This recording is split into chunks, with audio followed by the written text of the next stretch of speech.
उम्मीद है आप खैरियत से होंगे। यूनिवर्सिटीज़ की रिस्पॉन्सिबिलिटी है कि वो जितने भी नंबर ऑफ़ स्टूडेंट्स वो इनरोल करते हैं उनकी हाई क्वालिटी एजुकेशन प्रोवाइड करें और टेक्निकल इक्विप करें according to the need of the time. ताहम स्टूडेंट्स की भी रिस्पॉन्सिबिलिटीज़ है कि before getting admission to a particular subject और फील्ड ऑफ इंटरेस्ट वो अपनी वर्किंग करें और बेस्ट अवेलेबल ऑप्शन जो है वो डिसाइड करें कि वो किन इंस्टीट्यूशन के अंदर आप स्टडी करना चाहते हैं, क्योंकि आप क्वालिटी ऑफ एजुकेशन के साथ साथ प्राइस ऑफ एजुकेशन भी इंक्रीज़ हो रही है। तो कुछ क्राइटेरियाज मेरी नज़र में ऐसे हैं कि जितने भी स्टूडेंट्स हैं उनको कंसीडर लाजमी करना चाहिए कि before enrolling to any of the educational institute.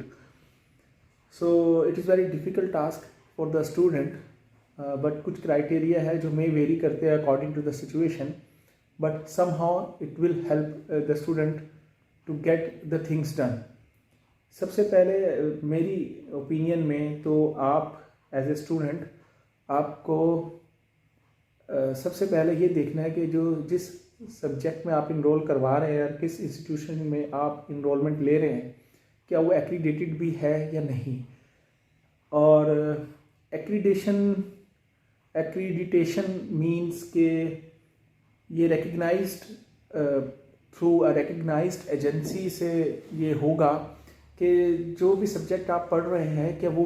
Really validate है किसी पर्टिकुलर इंस्टीट्यूट के साथ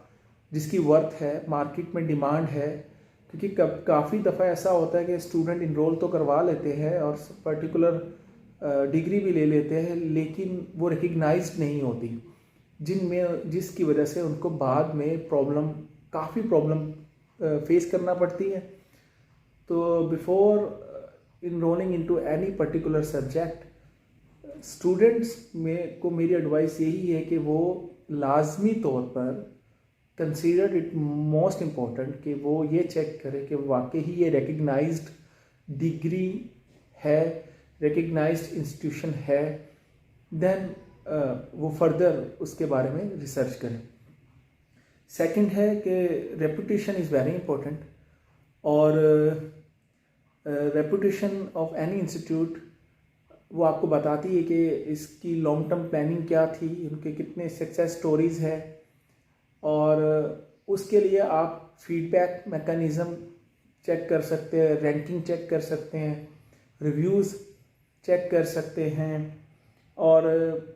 आप इवन के जो सीनियर्स हैं उनसे फीडबैक ले सकते हैं। आप प्रोफेशनल्स को रीच आउट कर सकते हैं, उनसे डिस्कस कर सकते हैं कि मैं ये पर्टिकुलर सब्जेक्ट इस इंस्टीट्यूशन के अंदर इस पर्टिकुलर डिपार्टमेंट में करना चाहता हूँ, इज़ इट वर्थ इट और नॉट, बिकॉज आपने पेमेंट देनी है और बिफोर पेमेंट से पहले इट इज़ वेरी गुड कि आप इन जो स्टेप्स हैं इस पे थोड़ा वर्कआउट कर लें। फर्दर आप जब भी यूनिवर्सिटी में एडमिशन लेने जाएं, किसी भी इंस्टीट्यूट में एडमिशन लेने जाएं, उसका करिकुलम एंड फैकल्टी को लाजमी विज़िट करें, क्योंकि जो सोशल मीडिया और थ्रू एडवर्टीज़मेंट आपको बताया जाता है वो टोटली डिफरेंट होता है और बिकॉज वो आपको one side of the story अक्सर आपको बता रहे होते हैं। तो प्रेफरेबली आप खुद विज़िट करें, फिज़िकली विज़िट करें और सर्च आउट करें। डोंट मेक हैस्टी डिसीजन, जल्दबाजी नुकसान देती है। फैकल्टी लाजमी तौर पे विज़िट करें। जब आप फैकल्टी विज़िट करेंगे तो आपको और करिकुलम देखेंगे कि आपको क्या पर्टिकुलर पढ़ाया जा रहा है, क्या वो अप टू डेट नॉलेज है, क्या एडवांसमेंट जो पर्टिकुलर फील्ड में आ गई है क्या वो उस कोर्स का पार्ट है या नहीं, या आउटडेटेड कोर्स हमें पढ़ा रहे हैं। फिर उसकी रिसोर्सेज देखें, क्या उसमें जो सब्जेक्ट आप पढ़ना चाह रहे हैं क्या उसकी लैब्स हैं,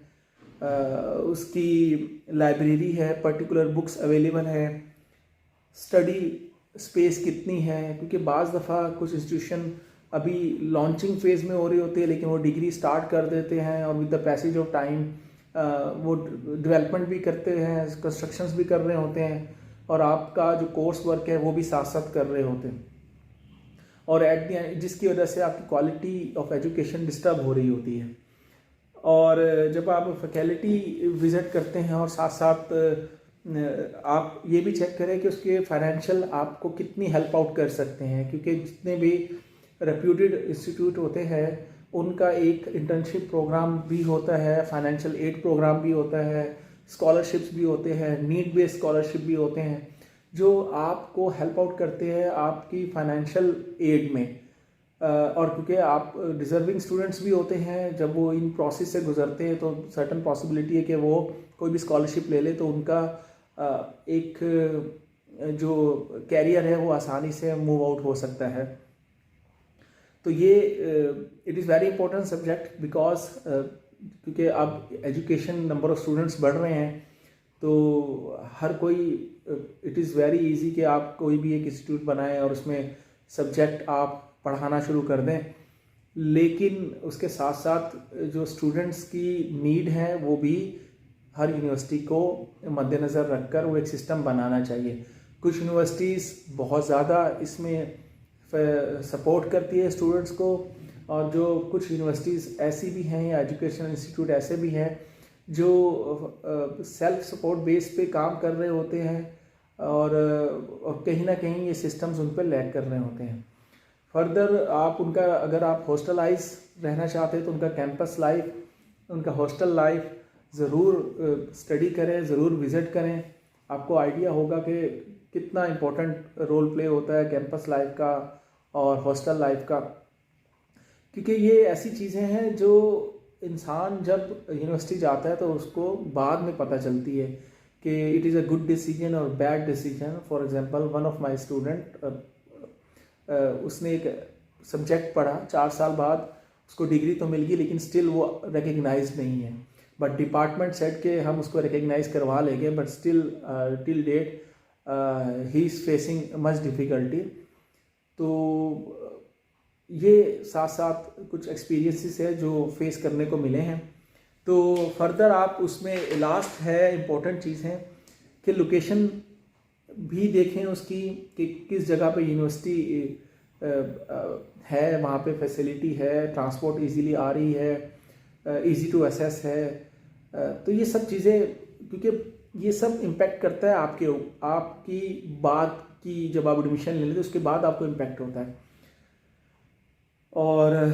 कॉस्ट लाजमी मद्देनज़र रखें। बहुत सारी यूनिवर्सिटीज़ बहुत अच्छे सब्जेक्ट पढ़ाती है लेकिन उसकी कॉस्ट कंपैरेटिवली बहुत कम होती है एज़ कम्पेयर टू कुछ इंस्टीट्यूशन के जो इतने डेवलप नहीं होते हैं, रिसोर्सेज उनके पास नहीं होते हैं, लेकिन एडवर्टीज़मेंट बहुत अच्छी करते हैं। और स्टूडेंट बिकॉज उनको इतनी अवेयरनेस नहीं होती जिसकी वजह से उनको प्रॉब्लम का सामना करना पड़ता है। तो it is a complex subject, लेकिन as a student these are few of my advice to all of you कि आप इन पे